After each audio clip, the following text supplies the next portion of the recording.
সালটা ছিল 2015। বেঙ্গালুরুর তিন বন্ধু সমীর নিগম, রাহুল চারি আর বুর্জিন ইঞ্জিনিয়ার একটা জিনিস বুঝেছিলেন যে ভারতে ডিজিটাল পেমেন্টের ভবিষ্যৎ খুব বড় হতে চলেছে। কিন্তু তখনও অনলাইনে টাকা পাঠানো ঝামেলাপূর্ণ, ধীর আর অনেকে বিশ্বাসও করতেন না। তারা ভাববেন যদি এমন একটা অ্যাপ বানানো যায় যেটা দিয়ে কয়েক সেকেন্ডে নিরাপদে টাকা পাঠানো যায় তাহলে পুরো দেশ বদলে যাবে। এই ভাবনা থেকেই জন্ম হলো ফোনপে। প্রথম দিকে সমস্যা ছিল অনেক, ইউজার সংখ্যা কম, ব্যাংকিং সিস্টেমের অসুবিধা আর প্রতিদিন নতুন নতুন চ্যালেঞ্জ। কিন্তু তারা হাল ছাড়েননি।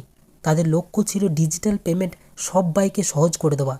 তারপর এলো একটা বড় সুযোগ, ভারতে ইউপিআই লঞ্চ হলো।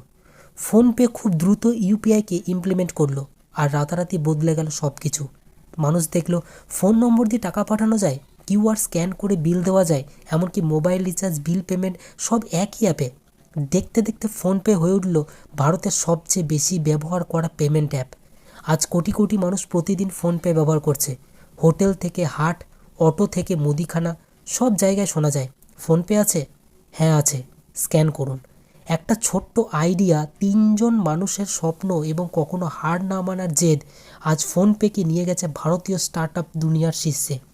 এই ফোনপের সফলতার গল্প, যা প্রমাণ করে যা সঠিক সময়ে সঠিক সিদ্ধান্ত আর পরিশ্রম সব কিছুই বদলে দিতে পারে।